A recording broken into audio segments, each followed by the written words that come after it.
आपका स्वागत है हमारे चैनल में। आइए जानते हैं कोर्स 7, 8 और 9 के प्रश्नों के उत्तर के बारे में। सबसे पहले बात करते हैं कोर्स 7 की, विद्यालय आकलन की। हमारा कोर्स 7 का विषय है विद्यालय आधारित आकलन, जो कि आप स्क्रीन पर देख रहे हैं। सबसे पहले इसी कोर्स के प्रश्नों के उत्तर आपको बताए जाएंगे। हमारा पहला प्रश्न है, गणित में सीखने की अक्षमता का आकलन निम्नलिखित परीक्षणों में से किसके द्वारा उचित रूप से किया जा सकता है? तो इसका उत्तर होगा नैदानिक परीक्षण। इसे हम क्लिक कर देंगे नैदानिक परीक्षण को, फिर हम अगले प्रश्न की ओर बढ़ेंगे। हमारा अगला प्रश्न है, एक शिक्षक कक्षा के कार्य को एकत्रित कर पढ़ती है, फिर छात्रों की ज़रूरतों को पूरा करने के लिए अगले पाठ की योजना बनाते हुए समायोजित करती है। वह कर रही है। तो यहाँ पर लिखा है कि वह कर रही है, तो इसका उत्तर क्या होगा? सीखने के लिए आकलन। इसका उत्तर होगा सीखने के लिए आकलन। वह कर रही है सीखने के लिए आकलन। तो इस पर हम लोग टिक कर लेंगे। सीखने के लिए आकलन पर क्लिक करने के बाद हम लोग अगले प्रश्न की ओर बढ़ेंगे। हमारा अगला प्रश्न है, सतत और व्यापक आकलन आवश्यक है। यहाँ पर आपके सामने 4 ऑप्शन हैं, तो इसका उत्तर होगा, यह समझना के लिए कि कैसे अधिगम को अवलोकन, रिकॉर्ड और बेहतर बनाया जा सकता है। इसका उत्तर होगा, हम फिर आगे क्लिक करेंगे। हमारा अगला प्रश्न है, निम्नलिखित में से कौन सा उपयुक्त प्रारंभिक आकलन कार्य नहीं है? तो इसका उत्तर होगा छात्रों की रैंकिंग। इसी तरह से आप क्लिक कर लेंगे, फिर हम आगे बढ़ेंगे। हमारा अगला प्रश्न है, कक्षा में समूह गतिविधियों द्वारा छात्रों में निम्नलिखित में से किसे विकसित किया जा सकता है? इसमें भी आपको 4 ऑप्शन दिए हुए हैं, तो इसका उत्तर होगा सहयोग। आप इस पर क्लिक कर लेंगे, फिर हम लोग अगले प्रश्न की ओर बढ़ेंगे। हमारा अगला प्रश्न है, छात्र अधिगम मानदंड हिस्सा है। छात्र अधिगम मानदंड हिस्सा है, तो इसका उत्तर होगा सीखने का आकलन। इस पर क्लिक कर लेंगे, इसके बाद हम लोग आगे बढ़ेंगे। हमारा अगला प्रश्न है,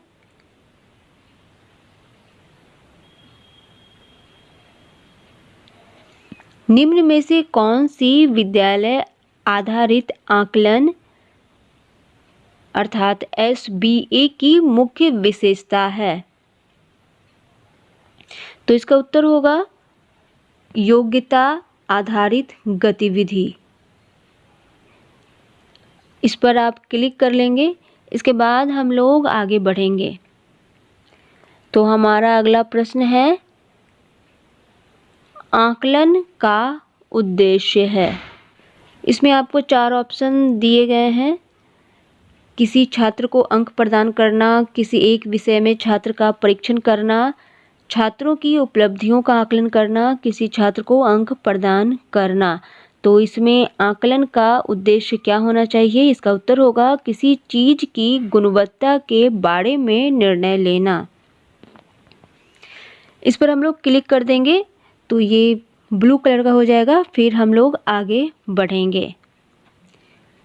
हमारा अगला प्रश्न है, निर्देश के अंत में उपलब्धि का आकलन करना। तो इसका उत्तर होगा सीखने का आकलन है।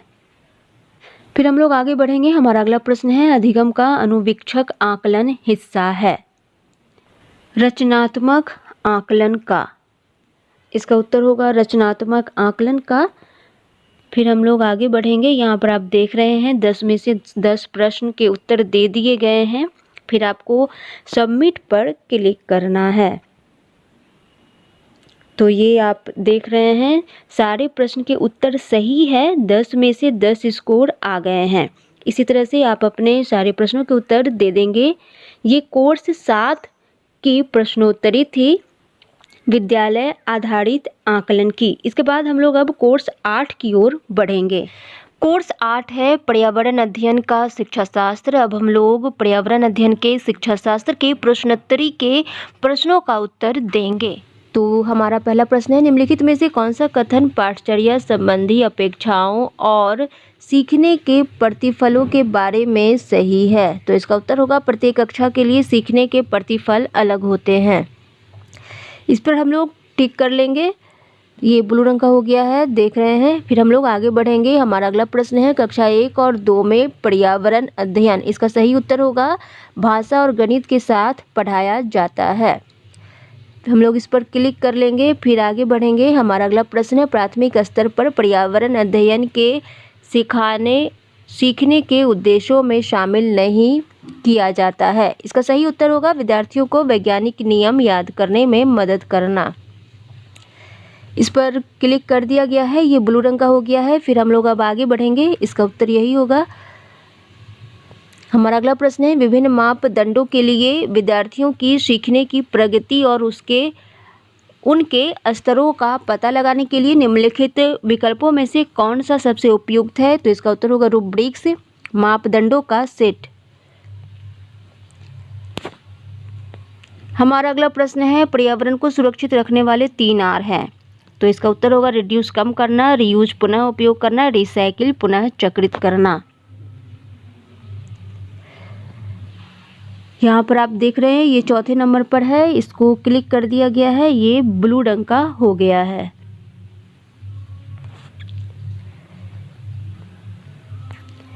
यहाँ पर आप देख रहे हैं इस पर टिक कर दिया गया है, ये ब्लू रंग का हो गया है। अब हम लोग आगे बढ़ेंगे। हमारा अगला प्रश्न है, निम्नलिखित में से कौन सा पर्यावरण अध्ययन शिक्षण अधिगम के अनुरूप नहीं है? तो इसका उत्तर होगा प्रत्येक बच्चा अपनी पाठचर्या का सर्जन करता है। प्रत्येक बच्चा अपनी पाठचर्या का सर्जन करता है, इसका उत्तर यही होगा, सही है। फिर हम लोग इस पर क्लिक करेंगे। हमारा अगला प्रश्न है, निम्नलिखित में से कौन सा बच्चों के बीच व्यक्तिगत सामाजिक गुणों को बढ़ाने में मदद करता है? तो इसका उत्तर होगा कक्षा में सहयोगी और सहकारी रूप से सीखने को बढ़ावा देना। इस पर हम लोगों ने क्लिक कर दिया है, ये ब्लू रंग का हो गया है। फिर हम लोग अब आगे बढ़ेंगे। हमारा अगला प्रश्न है, प्राथमिक स्तर के पर्यावरण अध्ययन की पाठचर्या में होना चाहिए। तो इसका उत्तर होगा आसपास की चीज़ों की जांच पड़ताल करने के अवसर उपलब्ध करवाएं। यहाँ पर इस पर क्लिक कर दिया गया है, ये ब्लू रंग का हो गया है। हम लोग अब आगे बढ़ेंगे। हमारा अगला प्रश्न है, पर्यावरण अध्ययन जिसे बढ़ावा नहीं देता है। तो इसका उत्तर होगा परिभाषाओं को याद करना। आप देख रहे हैं इस पर टिक कर दिया गया है, ये ब्लू रंग का हो गया है। अब हम लोग आगे बढ़ेंगे। हमारा अगला प्रश्न है, राष्ट्रीय पाठचर्या की रूपरेखा के अनुसार पर्यावरण अध्ययन के लिए कौन सा वाक्यांश सही है? तो इसका उत्तर होगा पर्यावरण अध्ययन की प्रकृति अंतर विषयक है। अब देख रहे हैं इस पर क्लिक कर दिया गया है और ये ब्लू रंग का हो गया है। अब हम लोग आगे बढ़ेंगे। तो यहाँ पर आप देख लीजिए 10 प्रश्नों में से 10 के उत्तर दे दिए गए हैं। इसके बाद हम लोग सबमिट पर क्लिक करेंगे तो 10 में से 10 प्रश्नों के उत्तर सही है। यहाँ पर स्कोर दिखा रहा है 10 में से 10 प्रश्नों के उत्तर सही हैं तो 10 स्कोर आ गए हैं। इसी तरह से आप भी अपने प्रश्नों के उत्तर दे देंगे। अब हम लोग अगले मॉड्यूल की तरफ बढ़ते हैं। हमारा अगला कोर्स है कोर्स 9। ये कोर्स 8 का उत्तर था। अब हम लोग कोर्स 9 की ओर बढ़ेंगे। हमारा 9वां कोर्स है गणित का शिक्षण शास्त्र। अब हम लोग गणित के शिक्षण शास्त्र के प्रश्नोत्तरी के प्रश्नों का उत्तर देखेंगे। कोर्स 9 में हमारा पहला प्रश्न है, इनमें से किसे गणित को आनंददायी बनाने की ज़रूरत नहीं है? तो यहाँ पर आपको याद रखना है कि ये निगेटिव में पूछा जा रहा है, तो इसका उत्तर निगेटिव में लिया जाएगा। जैसे कि ज़रूरत नहीं है, तो इसका उत्तर होगा केवल समस्याओं के बारे में छात्रों को बताना। अर्थात इसके अलावा हमें और चीज़ों को भी छात्रों को बताना चाहिए। तो यहाँ पर इसका उत्तर दे दिया गया है, केवल समस्याओं के बारे में छात्रों को बताना। ये ब्लू रंग का हो गया है, इस पर टिक कर दिया गया है। अब हम लोग आगे बढ़ेंगे। हमारा अगला प्रश्न है, व्यंजक x+2 है। तो यहाँ पर आपके सामने 4 ऑप्शन है, तो इसमें से एक उत्तर है। तो इसका उत्तर होगा किसी ज्ञात और अज्ञात संख्या के बीच का संबंध। आप देख रहे हैं, इस पर टिक कर लिया गया है और ये ब्लू रंग का हो गया है। फिर हम लोग आगे बढ़ेंगे। हमारा अगला प्रश्न है, निम्नलिखित में से कौन सा विकल्प सही नहीं है? गणित सिखाने में खेल का उपयोग किया जाता है। तो यहाँ पर आपके सामने 4 ऑप्शन हैं, जिसमें से आपको उत्तर देना है। तो इसका सही उत्तर है बच्चों की ऊर्जा और समय की बर्बादी के लिए। हम लोग इस पर टिक कर देंगे, ये ब्लू रंग का हो जाएगा। फिर हम लोग आगे बढ़ेंगे। इसका सही उत्तर है बच्चों की ऊर्जा और समय की बर्बादी के लिए, टिक कर दिया गया है। आगे बढ़ेंगे। तो हमारा अगला प्रश्न है, संदर्भों पर विचार करें। यहाँ पर आप देख रहे हैं, ये प्रश्न है, एक पेड़ के नीचे खड़ा एक आदमी अपने बाईं ओर 15 मीटर चलता है और उसी स्थान से एक और व्यक्ति अपने दाईं ओर 20 मीटर की दूरी पर चलता है। अवनी और शुभम 5 मंजिला इमारत की तीसरी मंजिल पर खड़े हैं। अवनी चौथी मंजिल की ओर 15 कदम ऊपर जाती है और शुभम 15 कदम नीचे दूसरी मंजिल की ओर जाता है। सविता ने बैंक से 10,000 रुपये निकाले और रमन्ना ने बैंक में 5,000 रुपये जमा कराए। तो यहाँ पर आपको इसका उत्तर देना है और बताना है कि इसका सही उत्तर क्या होगा। तो हमारे सामने 4 ऑप्शन है, इसका सही उत्तर होगा पूर्णांक। फिर हम लोग अब आगे बढ़ेंगे। इसका सही उत्तर होगा पूर्णांक, इस पर क्लिक कर देंगे, ये ब्लू रंग का हो जाएगा। इस पर आगे बढ़ेंगे। इनमें से कौन सा बयान सही नहीं है? हमारा अगला प्रश्न है, इनमें से कौन सा बयान सही नहीं है? गणित की पढ़ाई करते समय बच्चे सीखते हैं। तो आपको बताना है कि सीखते समय कौन सा बयान सही नहीं है। तो इसका उत्तर होगा गणितीय बयानों को याद करना। तो हम लोग इस पर क्लिक कर देंगे, ये ब्लू रंग का हो जाएगा। फिर हम लोग आगे बढ़ेंगे। हमारा अगला प्रश्न है, गणित कक्षा में बच्चों को, यहाँ पर हमारे सामने 4 ऑप्शन हैं, आप देख रहे हैं। तो इसका उत्तर होगा गणितीय अवधारणाओं के बारे में उनके विचारों को पेश कर चर्चा करना चाहिए। इस पर हम लोग क्लिक कर लेंगे, ये ब्लू रंग का हो जाएगा। फिर हम लोग आगे बढ़ेंगे। हमारा अगला प्रश्न है, एक प्रासंगिक स्थिति पर काम करते हुए छात्र से उम्मीद है। तो इसका उत्तर होगा इसमें शामिल गणितीय सिद्धांत की पहचान करें। इस पर हम लोग क्लिक कर देंगे, ये ब्लू रंग का हो जाएगा। फिर हम लोग आगे बढ़ेंगे। हमारा अगला प्रश्न है, गणित में की गई गतिविधियां छात्रों को खुशी से गणित की अवधारणाओं को ढूंढने के योग्य बनाती है। इस पर हम लोग क्लिक कर देंगे, ये ब्लू रंग का हो जाएगा। फिर हम लोग आगे बढ़ेंगे। हमारा अगला प्रश्न है, प्राथमिक स्तर पर गणित सीखने के मूल्यांकन के लिए इस पर ध्यान दिया जाना चाहिए। तो इसका उत्तर होगा बच्चे कैसे सीखते हैं।